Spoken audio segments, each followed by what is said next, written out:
Hey guys, how's it going? This is James from Butler Farms. I'm coming to you from up here at the shop. I just want to do a real quick talk with you. I hadn't done a table talk in quite a while, but got something on my mind that I wanted to share with you. First of all, I apologize for the pink shade that I appear to be.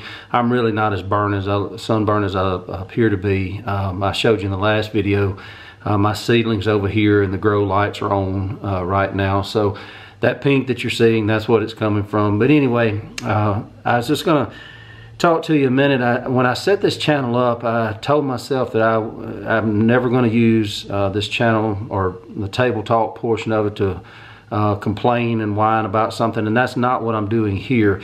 There is a point to this, so just stick with me for just a second. I've always been very particular about which power tools and things that I use, whether it's chainsaws, weed eaters, lawnmowers, things like that, and I've always kind of stuck with two that are orange in color. Let's just say that. Now for years I wouldn't use anything but one that was orange in color with 5 letters in its name. There's no need for me to give you the brand. You know which one I'm talking about. And I paid a lot of money for those, and they are quality. They are quality stuff. The problem is that they were so finicky. They didn't stay tuned up. I was constantly having to work with them, and when I needed major work done, I would take them to the local dealer here. Most of you know I'm in central Alabama in the Tuscaloosa area, and a lot of times I'd get them back. They ran worse than when I took them down there. So I got kind of tired of that, and I went to a different orange brand, mainly because I borrowed my chainsaw was acting like it normally acted, so I borrowed my dad's chainsaw, which is another orange brand with a longer name. You can probably figure out the one I'm talking about, and I was impressed the way it ran. It cranked right up. It ran every time I used it. So I switched and I went over to that, and now my weed eaters, my zero turn, my chainsaw, everything is that orange brand with a longer name. Now the point of the story is that I went to I've gotten myself so busy that I took my lawnmower to be serviced at that dealer, the orange brand with the longer name, and I asked them to check the oil and just do stuff like that, and to sharpen the blades, and just kind of do a once over. There was a little bit going on with the tracking where one side was a little bit slower than the other. Those of you that know about zero turns, there's not a steering wheel, it's 2 levers, one on the left, one on the right. And one was a little slower than the other. Makes it kind of aggravating to drive. So I did want them to do that. I did want them to sharpen my blades. Well, long story short, I went to pick up my equipment, and I'm not going to give you the total price, but let's just say it was in the hundreds of dollars for service. Now, first of all, there were things done that I did not agree to, and I'm not going to fight that out here on this channel. But you know, I'm one of those kind of people that especially if I'm going to do business with you over a long period of time, if you think there's something that needs to be done, call me, you know. Let's talk about it. If it's something that you see that needs to be done, then, you know, I'll probably tell you to go ahead and do it. The issue is that a lot of this stuff that was done, I know how to do myself. And that's where I'm going with this. That's my point. Now, on a farm and on a homestead, sometimes you can get so busy that you start delegating some things out, and that's what I did. And so here's where I'm going with this.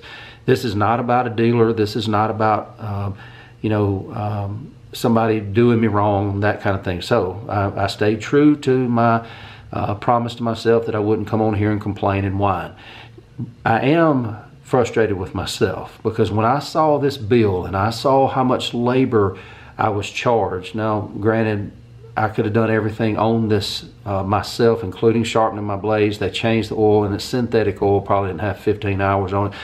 That's not important, but I could have done everything on this list in less than an hour. That's what frustrated me. I've gotten myself so busy doing other things that I'm not taking care of my business here on the homestead and taking care of the things that I need to take care of. So, and it comes from a place of, independence, being self-sufficient, those kind of things, and learning those skills. And I don't have an excuse other than I let myself get busy. I thought this would be easier and it won't happen again. I was raised by a father that his day job is only thing you can call it is white collar, but he came from a very blue collar background. He was raised by somebody that built houses for a living, and he grew up doing that. And so when I was growing up, I was expected to work. Even at my dad's in his mid-70s now, and I can't hardly keep up with him when we're working, doing things together. But so he still has that work ethic, and he still has that mentality. And as a teenager, I probably didn't appreciate it. I guess kind of despised it a little bit, having to work every Saturday and be expected to do all these things. But now I can see how valuable that education was. He is a retired educator, and one of the things he always said is, not all education comes from books, and he meant that. He was a big proponent for the trades and those kind of things in his line of work, and that's also another part of my background. I went to a very small high school. Our high school didn't just have the last 4 grades, it had 7th through 12 in the same building, and I graduated with 42 people. But one thing they did offer in 7th grade, whether you're a boy or girl, you had to take 1 semester of home ec and you had to take 1 semester of ag. Well, and I didn't hate home ec, to be honest with you. It was actually kind of fun. But I loved ag. And so my 8th grade year all the way through my 12th grade year, I made sure that my elective was ag every semester of every year. And my ag teacher growing the whole time, Mr. Gann, he introduced me to some things that my dad didn't, like welding and auto mechanics, and we did shop, we did electrical, we did plumbing, we laid block and brick and then tore them down and laid block and brick again to learn how to do it.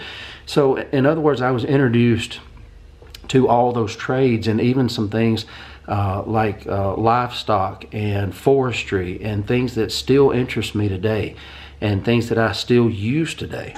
Well, that kind of education is gone. I'm in public education, and not only is it not required anymore, you have to actually go actively searching to be able to participate in that kind of education. It's such a shame. It's such a shame that because what you end up with is a whole generation, several generations now since I've been out of high school, that are completely dependent on somebody else to do even the most basic home repairs, upkeep kind of thing. I've tried to teach my kids as far as like their cars, how to check the oil, how to check the air pressure in their tires, and to keep things where they're supposed to be. And there's a disconnect there because me telling them and me showing them one time is different than being raised that way. And so as I looked at this bill that I got yesterday that I'm looking at now, it hit me, I know how to do all these things. So why am I paying somebody else to do it, especially at this rate? I can change the oil, I can sharpen the blades, I know how to do all those kind of things. I just need to slow down and do them. Now, for those of you out there that may not have those skills, that maybe you didn't grow up in that type of situation, maybe you grew up in a place where you just didn't cut your own lawn, you didn't do your own car care, you didn't do basic electrical work around the house or plumbing work, that kind of thing. You can still learn those skills, and you've got something that I didn't have when I was learning them. Now, I loved my education that I got as far as the trades and the skills, and have a lot of respect for people that do that every day. Ag is still my favorite subject that I ever took, and I do have a deep appreciation for all the different skills my dad taught me over the years. But we did not have the internet that you have today. Now, there's a lot of junk on the internet, as you know. There's a lot of junk on YouTube. I've told you about that and kind of warned you about that, to be careful who you're listening to, and be careful where you're getting your gardening advice, because a lot of them are more interested in making money and sponsors and those kind of things than they really know what they're talking about.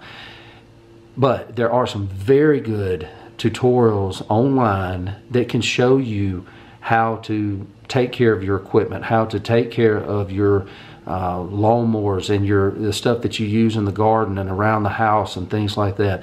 And so I said yesterday when I picked this up, never again. I don't have hard feelings toward that business. It's still where I'm going to do business. But when it comes to basic care and basic maintenance, guys, there's no reason that we shouldn't be doing that. There's no reason that you can't learn to do that.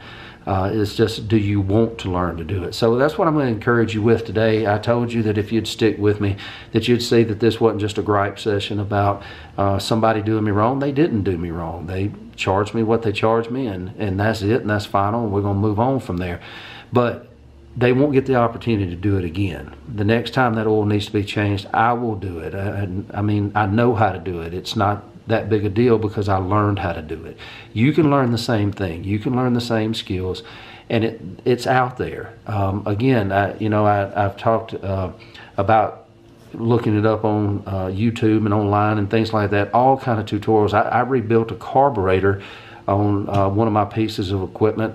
I've done it on other things before. This one I had no clue. I typed it in and immediately had a 30-minute tutorial that I would start and stop, and I rebuilt that carburetor while watching that video, and that thing still runs to this day. So it's out there.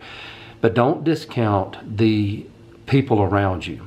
Again, just like I talk about with gardening, there are some older people out there that know these skills. They want to share these skills, and when they are gone, these skills will be gone with them, as far as having a one-on-one contact, a relationship with somebody that can help you do that.